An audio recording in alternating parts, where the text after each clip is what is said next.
Hey, hello. Balik lagi di channel Spoiler Moon dan kita akan lanjutkan lagi kisah hidup Tuan Muda Yun.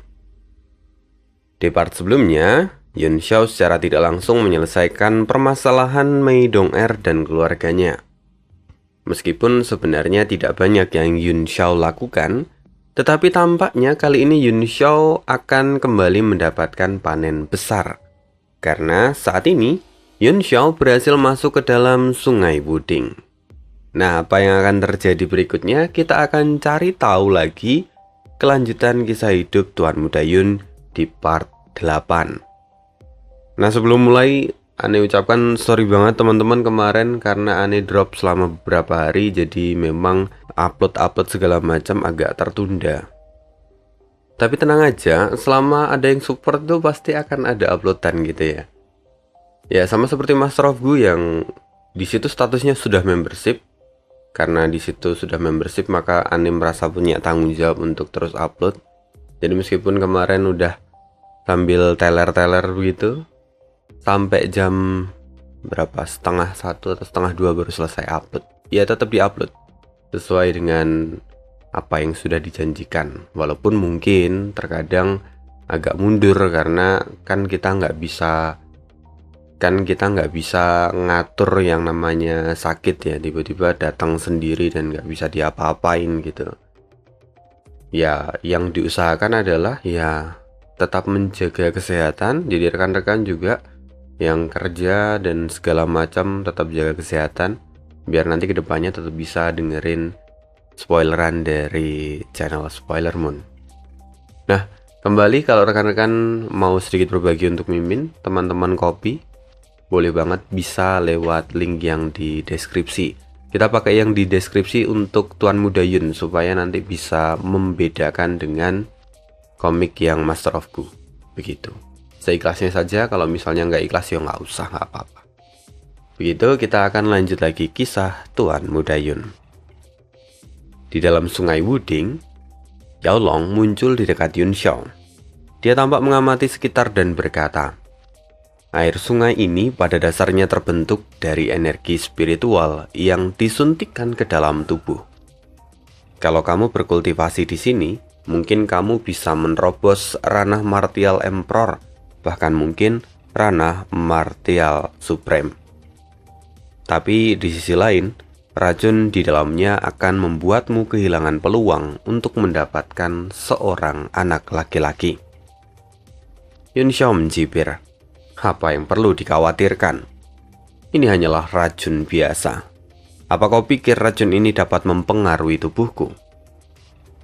Setelah mengatakan itu, Yun Xiao pun mulai memancarkan cahaya keemasan dari tubuhnya. Dia menggunakan teknik tempering body tiran. Setelah itu, cahaya keemasan membentuk pelindung dan mengisolasi tubuh Yun Xiao dari air yang ada di sekelilingnya. Yun Xiao kini terus bergerak ke arah dasar sungai. Yao Long tampak keheranan.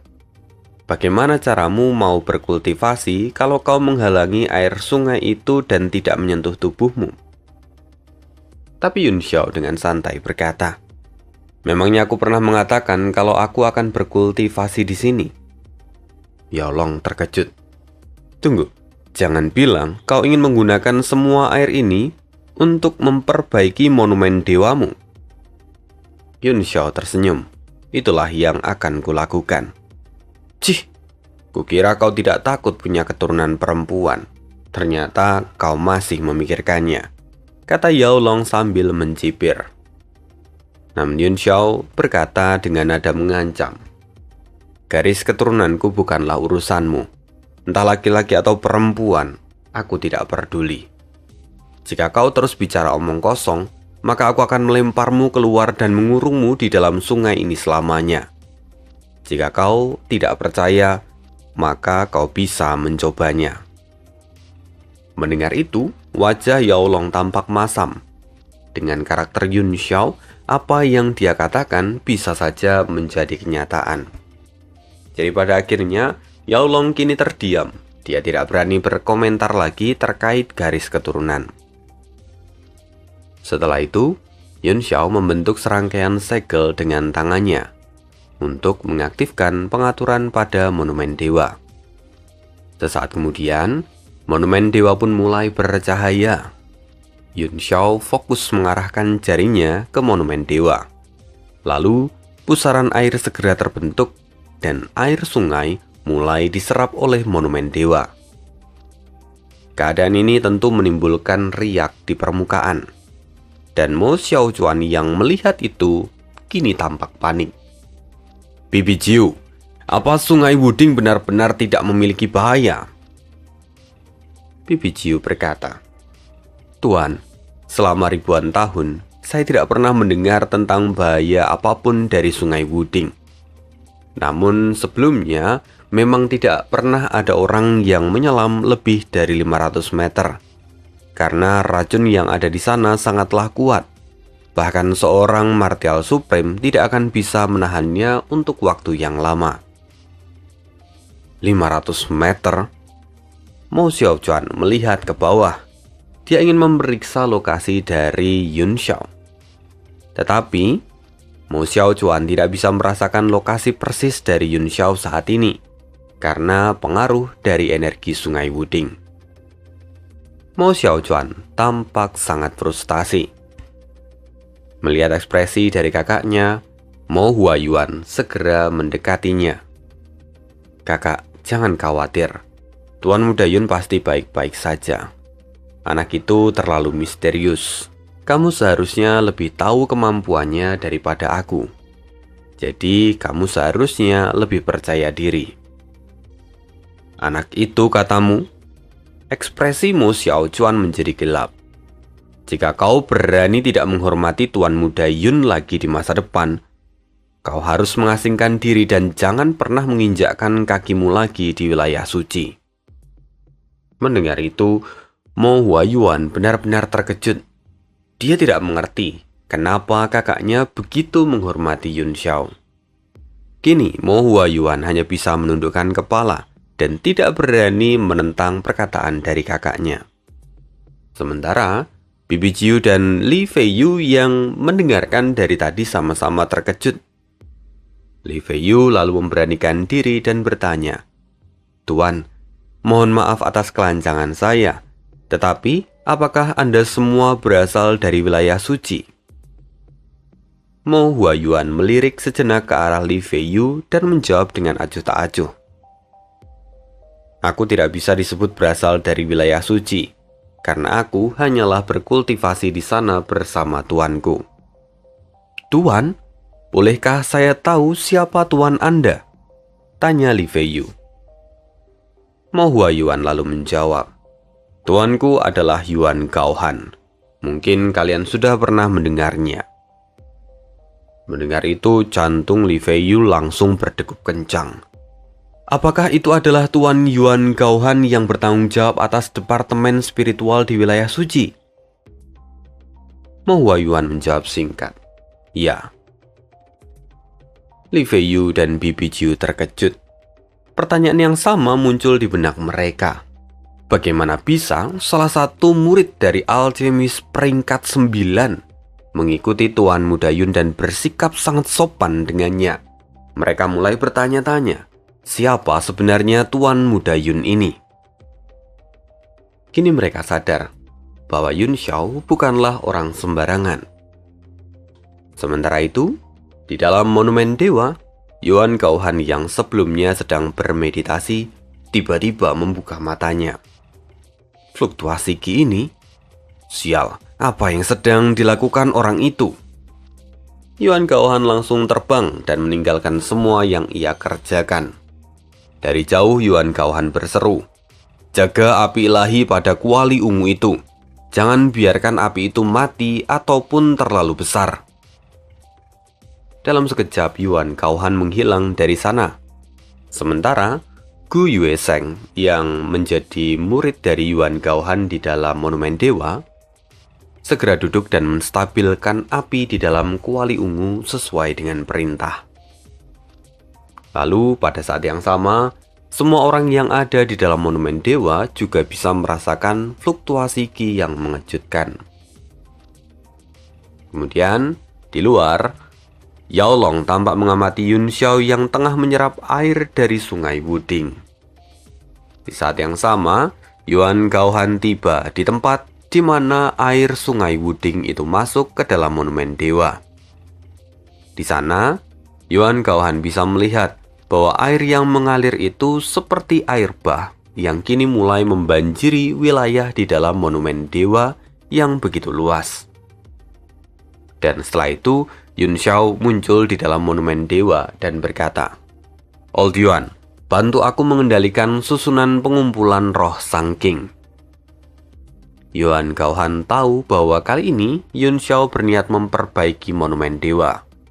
Dan sebelumnya, Yuan Gaohan juga telah mengetahui susunan pengumpulan roh Sang King. Jadi dia pun bergerak dengan cepat. Setelah formasi itu selesai dibentuk, susunan formasi itu langsung menyerap lautan energi spiritual dari sungai Wuding. Saat ini, Yun Xiao sendiri mengulurkan jarinya dan menggambar beberapa simbol di udara. Lalu kemudian, bayangan burung Punix pun muncul dari langit. Punix menyemburkan api dan membakar monumen dewa. Melihat ini, Yuan Gaohan tidak mampu menyembunyikan kegembiraannya. Dia bisa melihat formasi alam semesta kuno yang menghubungkan bumi, air, api, dan angin menjadi satu. Ini sungguh adalah pemandangan yang begitu agung di dalam hidupnya. Dia sungguh bersyukur bisa melihat semua ini. Tapi penggabungan ini baru dimulai. Saat 4 elemen menyatu, energi yang dibutuhkan untuk mempertahankan formasi Sang King menjadi semakin besar. Yuan Gaohan mulai kewalahan, tetapi dia menggertakkan gigi dan berseru, "Bahkan jika aku mati, aku akan mempertahankan proses ini." Akhirnya adu daya tahan pun dimulai. Di saat yang sama, monumen dewa juga menyerap semua ki yang menyuburkan 3 wilayah dalam sekejap. Dan setelah beberapa waktu, semua energi yang tidak stabil kini telah berhasil dikendalikan. Yun Xiao sendiri kini tampak duduk bersila dan memejamkan mata. Energinya terus mengalami peningkatan, dan akhirnya dalam sekejap, Yun Xiao berhasil melakukan terobosan. Yao Long yang terus mengamati Yun Xiao tampak mengerutkan kening. Padahal kupikir kau akan mengalami terobosan yang besar, tapi ternyata kau hanya menerobos kerana Martial Emperor. Sungguh mengecewakan. Padahal Punix saja sudah menjadi semakin kuat. Mendengar itu, Yun Xiao mendengus. Hanya Martial Emperor. Yun Xiao sendiri tahu, meski dia itu hanya naik 2 bintang, tetapi Yun Xiao bisa merasakan lonjakan kekuatan di dalam tubuhnya. Selain itu, pemahamannya tentang monumen dewa dan juga hukum surga dan bumi kini semakin meningkat. Maka, tidak diragukan lagi, kemampuan Yun Xiao telah melompat beberapa kali lipat, meskipun dari segi kultivasi dia hanya berkembang sedikit. Namun, hal itu tentu tidak dipahami oleh Yao Long. Yun Xiao tidak repot-repot menjelaskan itu. Dan kemudian kini dia melihat ke arah Yuan Gaohan.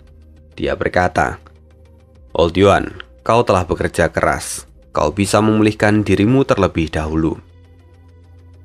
Sesaat kemudian Yun Xiao menggerakkan jarinya dan Yuan Gaohan langsung dibungkus oleh kepompong cahaya lalu dikirim ke Gunung Inci untuk pemulihan.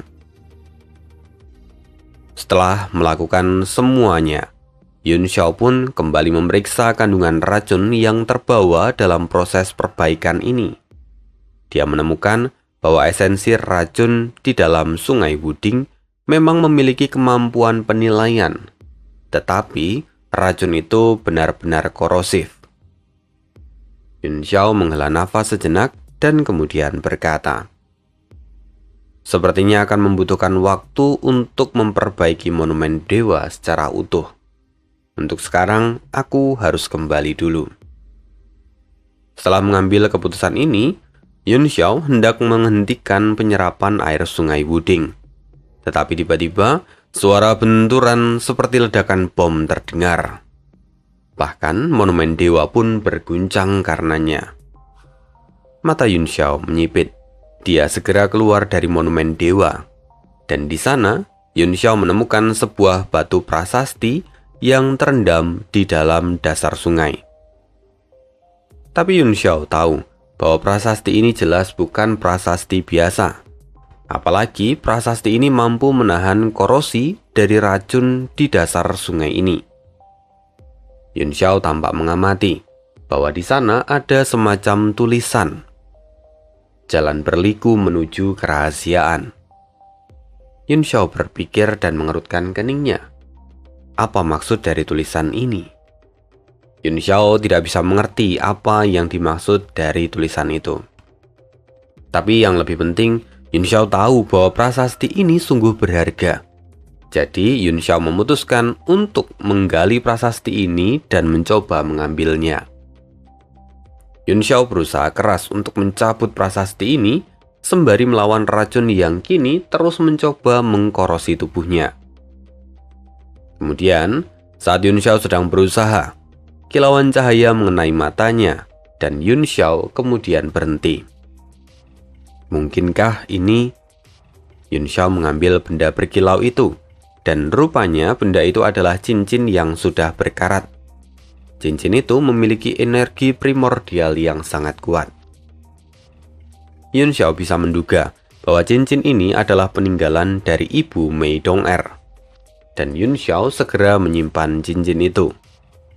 Lalu setelah selesai, Yun Xiao kembali mencoba mengangkat prasasti yang ada di dasar sungai. Namun, saat prasasti itu mulai bergerak, tiba-tiba cahaya putih bersinar terang dari prasasti itu seolah-olah akan melahap tubuh Yun Xiao. Yun Xiao pun dengan cepat menggunakan cahaya ilahi bulan untuk melindungi tubuhnya sendiri. Di bawah tekanan itu, Yun Xiao terpaksa mundur. Apa yang sebenarnya terjadi? Jantung Yun Xiao berdebar-debar. Yun Xiao seolah telah menyentuh beberapa segel yang kuat dan akhirnya menyebabkan fluktuasi energi yang mengerikan. Sial. Prasasti apa ini sebenarnya? Tiba-tiba Yun Xiao bisa merasakan aura membunuh yang sangat intens. Yun Xiao tidak punya pilihan lain. Dia langsung mundur. Pada saat yang sama, di suatu tempat yang jaraknya puluhan ribu mil jauhnya dari tempat Yun Xiao berada, di sana aura biru muda terpancar dari danau berwarna biru. Danau itu sangat sunyi. Bahkan burung dan serangga pun tidak terdengar. Tepat di tengah danau, terlihat sebuah titik hitam yang kini mulai memancarkan aura yang tidak menyenangkan. Ketika dilihat lebih dekat, ternyata titik hitam itu adalah seorang pemuda yang kini sedang berkultivasi.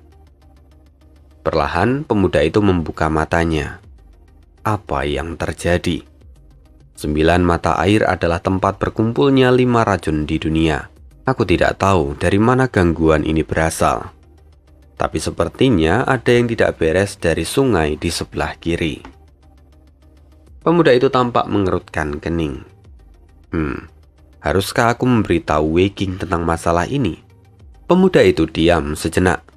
Tetapi karena dia sangat malas dan ingin berkultivasi, dia lalu berkata, "Lupakan saja. Selama ini tidak mempengaruhi tubuh racun bumi surgaku, aku tidak perlu khawatir." Dan setelah itu, pemuda yang ada di sana kembali mengambil keputusan untuk berkultivasi. Sepertinya sosok ini akan menjadi sosok yang luar biasa. Dan untuk saat ini identitasnya masih belum diketahui. Nanti kita akan cari tahu bersama-sama. Sekarang, kita akan kembali ke sisi Yun Xiao.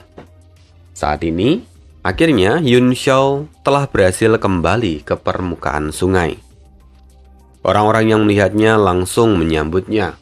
"Tuan Muda Yun!" Semua orang tampak senang.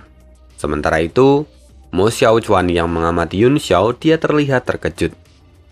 "Tuan Muda Yun, Anda menyelam selama sehari semalam dan sekarang Anda telah berhasil menerobos ranah Martial Emperor.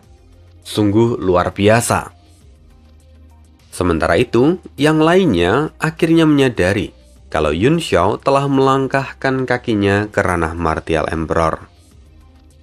Li Feiyu yang sebelumnya mengira kalau Yun Xiao itu menekan basis kultivasinya pun terkejut. Karena ternyata Yun Xiao sebelumnya memang hanya seorang ahli di ranah martial Grandmaster. Tapi kalau memikirkan pertarungannya dengan Bibi Jiu, jujur Li Feiyu sangat sulit untuk mempercayai ini. Li Yun Xiao adalah seseorang yang misterius dan punya sesuatu yang luar biasa. Di saat Li Feiyu masih berpikir, Yun Xiao lalu berkata, "Dong Er, aku memiliki sesuatu untukmu." Dong Er masih tampak linglung karena kesedihan yang tiada habisnya. Kini dia bisa melihat cincin berkarat yang dipegang oleh Yun Xiao. Yun Xiao berkata, "Aku menemukan cincin ini di dasar sungai. Aku menduga kalau cincin ini yang ditinggalkan oleh orang tuamu. Aku yakin cincin ini adalah harta karun pada masanya. Kalau tidak, pasti cincin itu sudah berubah menjadi abu." Mendengar itu, Bibi Jiu pun terkejut. "Tuan Muda Yun, Anda sungguh menyeram sampai dasar sungai? Bagaimana mungkin?" Yun Xiao tertawa. "Semuanya hanya keberuntungan." Jelas Yun Xiao tidak akan menjelaskan semuanya secara detail. Sementara itu, Mei Dong Er kini berjalan dan mengambil cincin itu. Dia tampak sangat sedih. Yun Xiao dan yang lainnya kini memberikan waktu pada Mei Dong Er untuk menyelesaikan kesedihannya.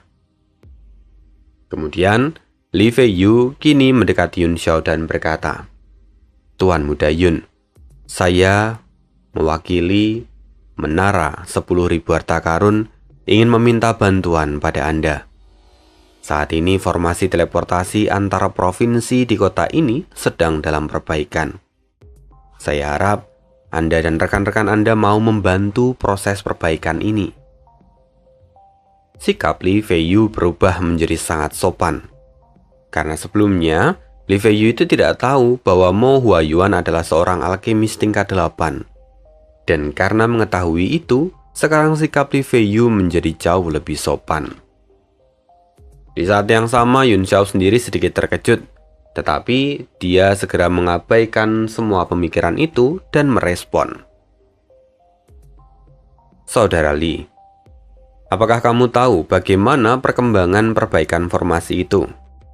Li Feiyu lalu berkata, "Jujur, saat ini sangat sulit untuk memperbaiki formasi teleportasi itu. Hampir semua alkemis terbaik di kota Yufeng telah pergi membantu. Namun progresnya tidak signifikan. Saya tidak menyangka bahwa Tuan Muda Yun memiliki seorang master tersembunyi di sini. Jadi, bisakah Anda meminta Maha Guru itu untuk membantu kami dalam perbaikan ini?" Yang dimaksud Maha Guru oleh Li Feiyu adalah Mo Huayuan. Dan Yun Xiao pun menyadarinya. Mempertimbangkan situasinya saat ini, Yun Xiao sendiri harus segera kembali, maka dia membutuhkan formasi teleportasi. Kalau tidak, maka dia akan kehabisan waktu. Jadi Yun Xiao kemudian berkata pada Mo Huayuan, "Huayuan, bisakah kamu ikut denganku?"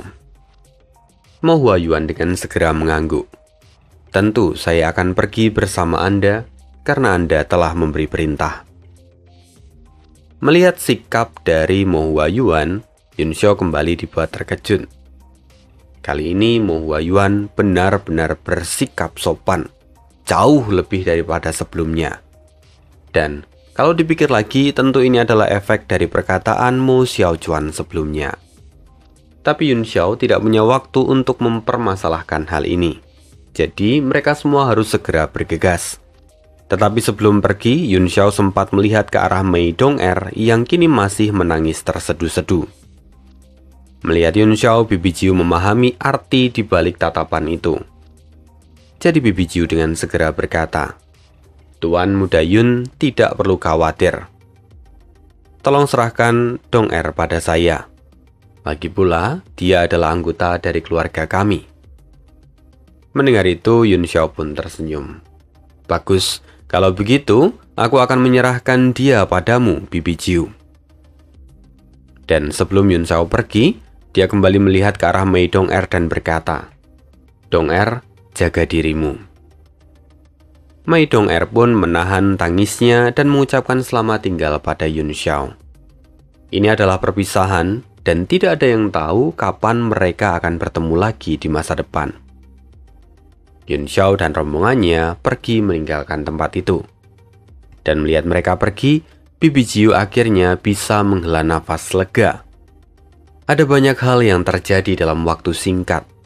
Tapi yang terpenting, saat ini mereka telah memiliki akses untuk kembali ke Sungai Wuding. Maka dengan begini, maka seni keluarga Mei akan tetap bertahan. Kemudian saat ini, Bibi Jiu juga mengambil peran untuk menjaga Mei Dong-er. Karena Bibi Jiu tidak ingin Mei Dong-er melakukan hal-hal bodoh yang dapat mencelakai dirinya sendiri. Karena kalau sampai Mei Dong-er terluka atau bahkan celaka, maka di kemudian hari, Yun Xiao pasti akan kembali dan membuat perhitungan pada keluarga Mei. Kalau itu sampai terjadi, maka ini akan menjadi masalah yang serius. Bahkan, Bibi Jiu tidak berani membayangkan masalah ini. Sekarang Bibi Jiu juga perlu mengurus beberapa hal kecil yang tersisa. Salah satunya adalah, setelah kembali, Bibi Jiu segera memberikan perintah pada agen khusus miliknya untuk menyebarkan desas-desus dan berita kalau kematian Wang Da itu adalah ulah Yun Xiao dan tidak ada sangkut pautnya dengan keluarga Mei. Di sini, Bibi Jiu benar-benar cuci tangan untuk masalah ini. Lalu, Bibi Jiu juga membuat pengaturan untuk memperbaiki semua kerusakan yang diderita oleh keluarga Mei sebelumnya. Kemudian, sekarang kita akan kembali ke tempat Yun Xiao. Dia dalam perjalanan menuju pusat formasi teleportasi yang ada di kota Yufeng. Tapi di tengah jalan, Yun Xiao dihentikan oleh beberapa orang yang tidak asing lagi. Mereka adalah orang-orang yang berasal dari konferensi dagang. Ada total 10 orang di sana. Li Feiyu bertanya, "Tuan-tuan, mengapa Anda semua menghentikan jalan kami?" Melihat wajah mereka, Yun Xiao langsung paham dengan niat mereka. "Tampaknya kalian sangat merindukan kami, sampai-sampai kalian menyambut kami di sini." Benar, kami merindukan kalian. "Cepat katakan di mana tuanmu," kata salah seorang dari mereka. "Aku tidak bisa mengatakannya," jawab Yun Xiao singkat. Tidak ada gunanya bicara omong kosong dengan mereka. Langsung saja eksekusi," seru yang lain. "Ya, aku setuju. Lagi pula di sini ada Li Feiyu yang pasti membawa banyak harta. Kaslah." Li Feiyu pun terkejut dan berkata, "Tuan-tuan, mohon tidak bercanda. Kami sedang terburu-buru untuk memperbaiki formasi teleportasi. Mohon untuk tidak mencari masalah di sini." Membangun formasi teleportasi bukanlah urusan kami. Jika kalian memang ingin pergi dengan selamat, tinggalkan saja semua harta kalian di sini. Kalau tidak, kami akan langsung mengambilnya dari mayat kalian, kata salah seorang di antara mereka. Li Feiyu menghela nafas sejenak dan berkata, "Kalian benar-benar tidak tahu kapasitas kalian sendiri." Mendengar ini Yun Xiao pun tertawa. "Saudara Li, memang orang-orang bodoh sering kali menganggap tinggi diri mereka. Mereka ini adalah tipe orang yang tidak layak untuk diselamatkan. Xiao Chuan, selesaikan dengan cepat." "Baik." 10 nafas. Mo Xiao Chuan lalu menggerakkan jarinya, dan segera 10 pedang Qi muncul dan melesat ke arah 10 orang yang ada di depan mereka. Dalam sekejap, kepala semua orang terpenggal dan mereka bahkan tidak sadar mengapa mereka bisa mati. Sementara itu Li Feiyu menatap semua orang dengan dingin. Meskipun dia sudah melihat banyak orang mati sebelumnya, tetapi pembunuhan kali ini sangat cepat. Seperti seorang manusia yang membunuh semut. Sangat mudah, hanya dalam satu gerakan, 10 orang mati tanpa mereka sadari. Li Feiyu akhirnya menenangkan dirinya dan kemudian berkata, "Baiklah, ayo pergi." Setelah itu mereka semua kembali melanjutkan perjalanannya menuju kota Yufeng. Nah, begitu spoiler hari ini. Kita akan lanjutkan lagi nanti spoiler untuk komik The Ultimate of All Ages. Dan akhir kata, see you again di next video. Bye.